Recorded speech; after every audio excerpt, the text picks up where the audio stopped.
I've worked nights for 3 years at Harlan County Critical Access Hospital. By this point, you get comfortable with a certain baseline of wrongness.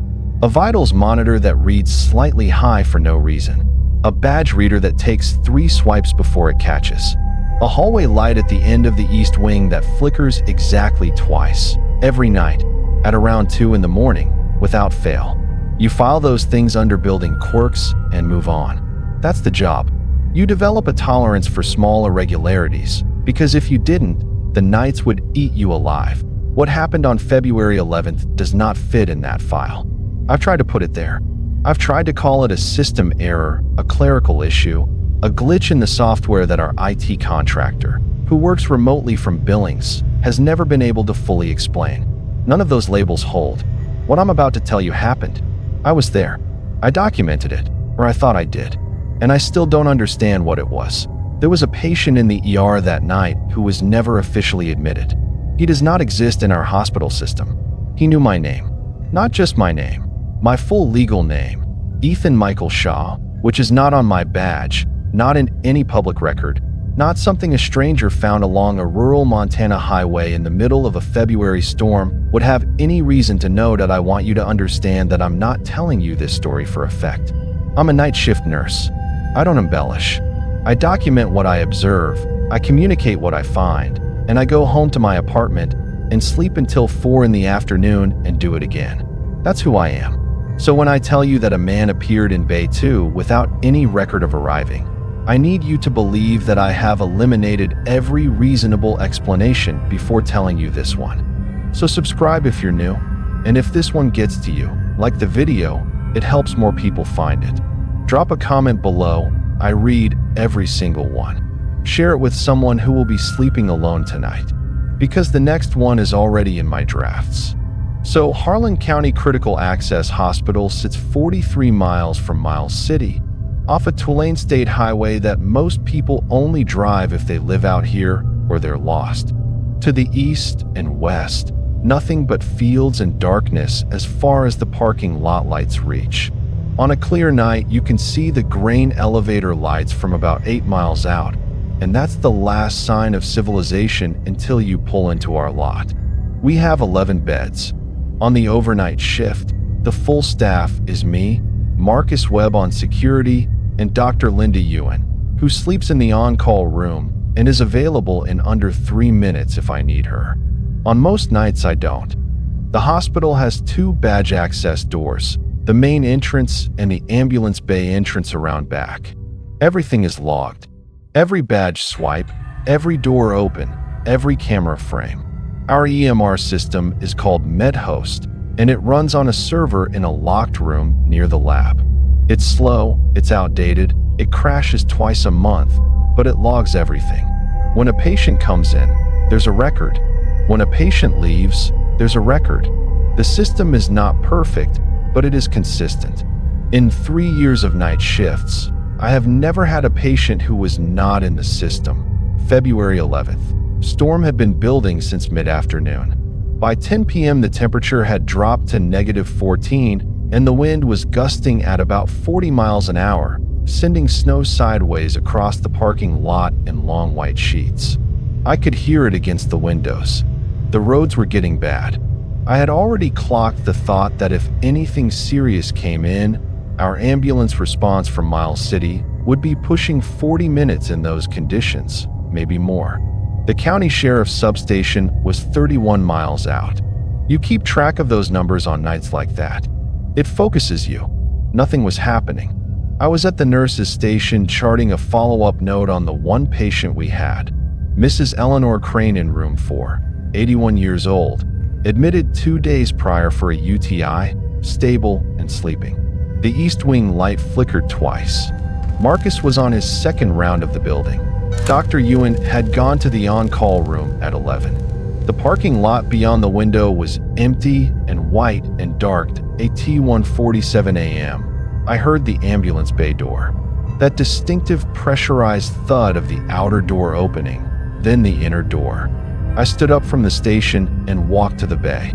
2 paramedics were already rolling a gurney through.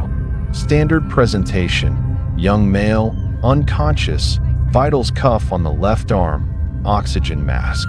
The taller paramedic, a man I didn't recognize, was talking as they came in.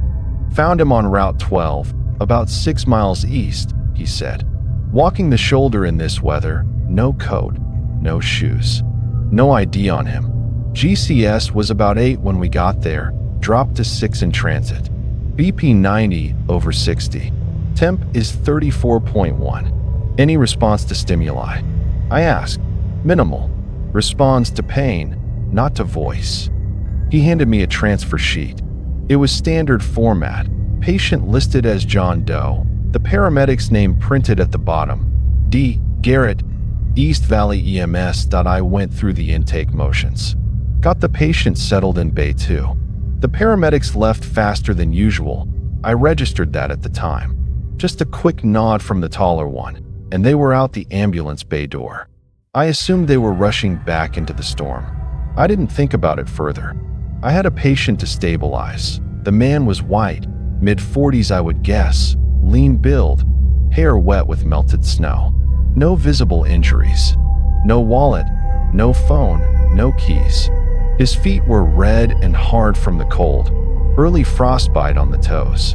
I got a warming blanket on him, bumped the 4 fluids, paged Dr. Ewan. Then I went to open an admission record in MedHost. The screen stared back at me.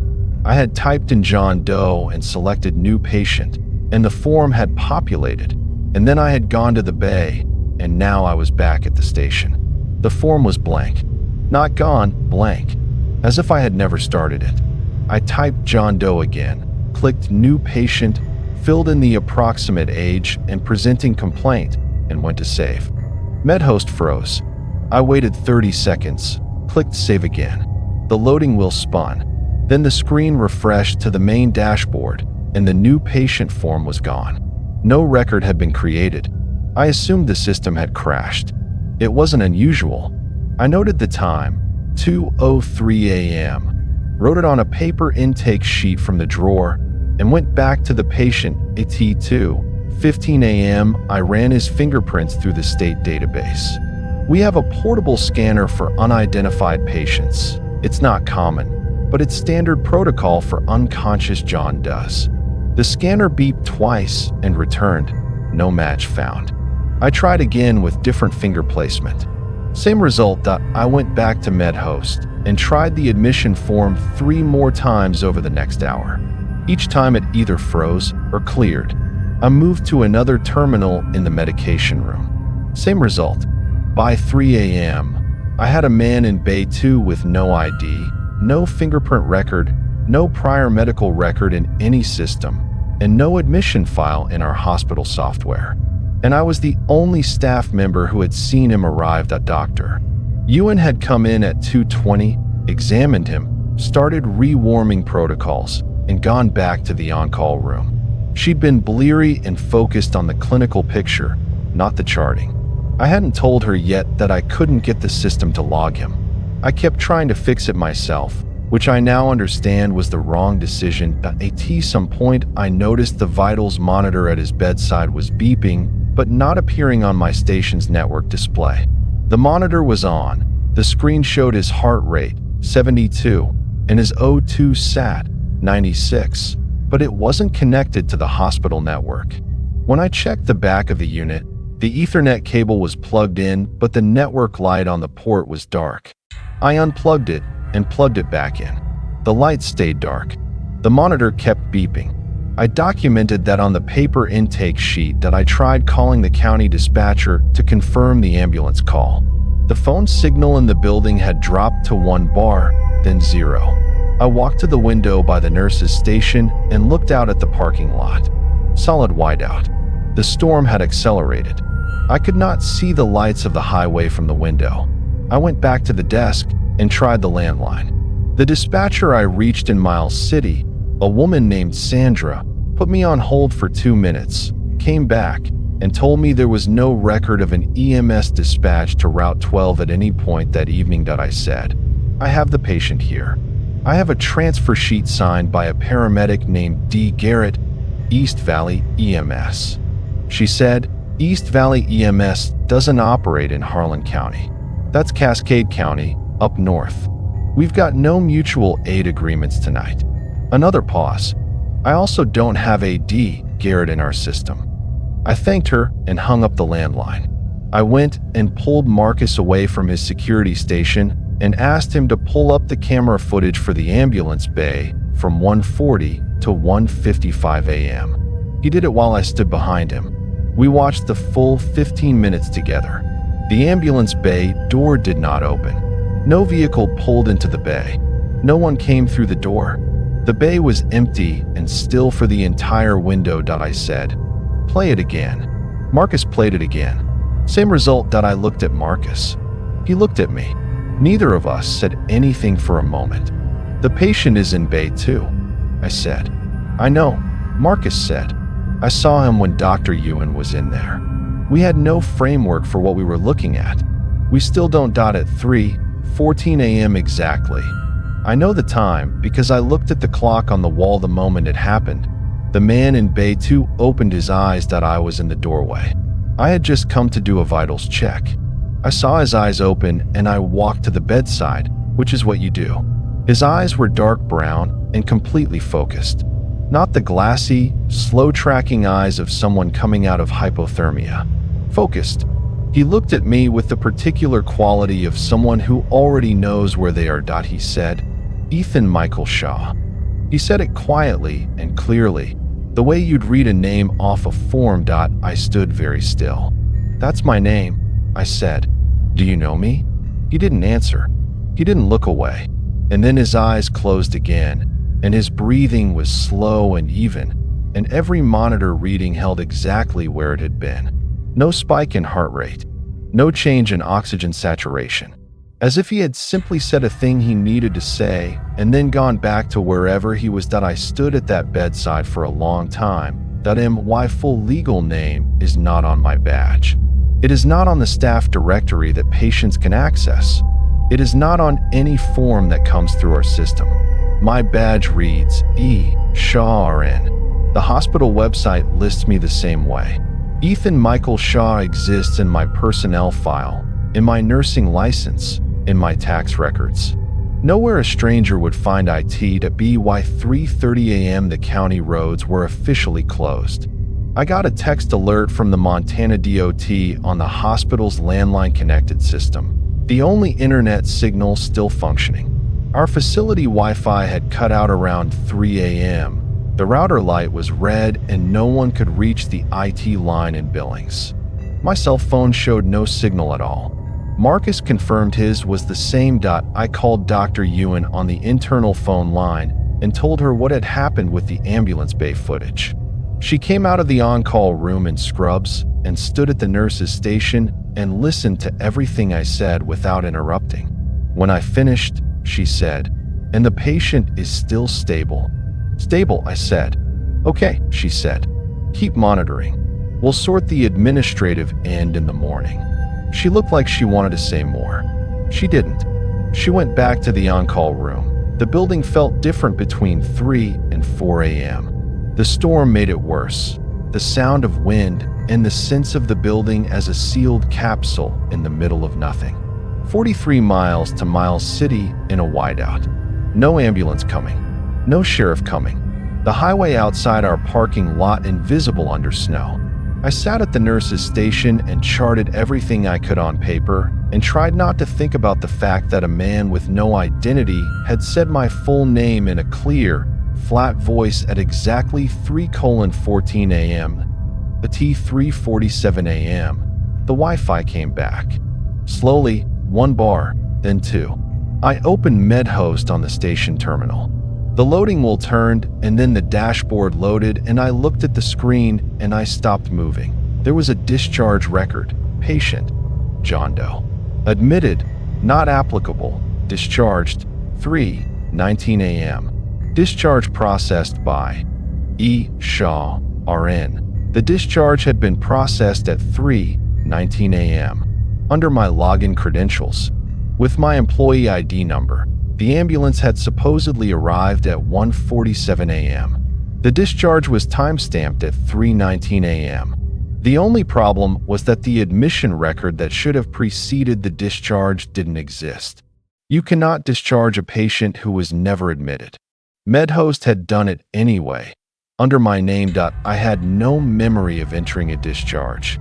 I had no memory of sitting at the terminal at 3:19 a.m. and processing anything.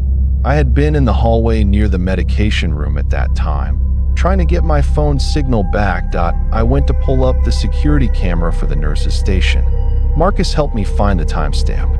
We watched the footage for 3:18 to 3:21 a.m. At 3:19 a.m., I walked to the nurse's station terminal, sat down, opened MedHost, and processed a discharge for John Doe.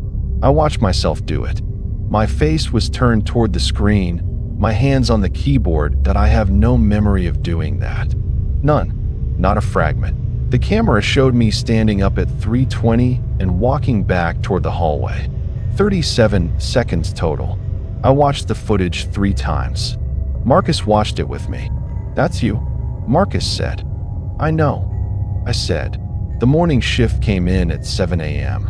3 nurses, the day security guard, the day receptionist. Roads had been plowed starting at 6. I briefed the charge nurse on Mrs. Crane in room 4. When I mentioned the overnight situation in Bay 2, she looked at me with polite blankness. "Bay 2 was empty all night," she said. "It wasn't assigned." I walked her to Bay 2. The bed was made. Equipment in standard position. No warming blanket in the linen disposal. No trace of N4 having been started on any of the bedside supplies. No paper intake sheet on the counter, even though I was certain I had left one there. Clean and orderly and empty, the way a room looks when it hasn't been used. Dr. Ewan came out of the on-call room at 7:15. I caught her in the hallway. "The patient from last night," I said. She paused. "Mrs. Crane, the John Doe, Bay 2, the hypothermia case you examined at 2:20. She studied me carefully. "Ethan, I didn't examine anyone in Bay 2 last night. I had one patient contact, Mrs. Crane, when she woke at 4 a.m. asking for water. I was in the on-call room the rest of the night. I stood in the corridor and didn't say anything. At 8:43 a.m., I received an email from the hospital's administrative director, forwarded from MedHost's compliance system.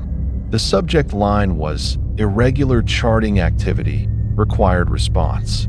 The body of the email informed me that a discharge record had been processed under my credentials at 3:19 a.m. for a patient with no corresponding admission file, which constituted a potential violation of documentation standards, and that I was required to submit a written explanation within 5 business days or face further review. The email did not say the patient didn't exist.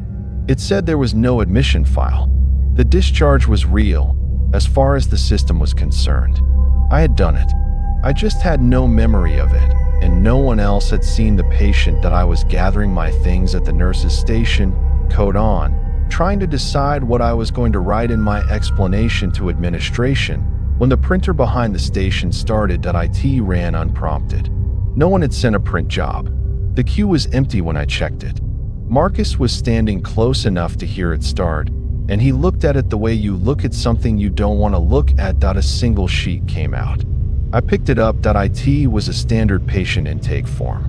Our hospital's form, our logo, our fields, all properly formatted. In the patient name field, Shaw, Ethan Michael. In the admission time field, February 12th, 2025, 3:14 a.m. That was the following night that I set the form down on the counter. I looked at it for a while. The parking lot outside the window was white and still, and the highway beyond it was empty, and beyond the highway there was nothing but fields and a flat gray sky going all the way to the horizon. I've been trying to sleep during the day since then, the way I always do. I'm not doing a very good job of it. Tonight is February 12th.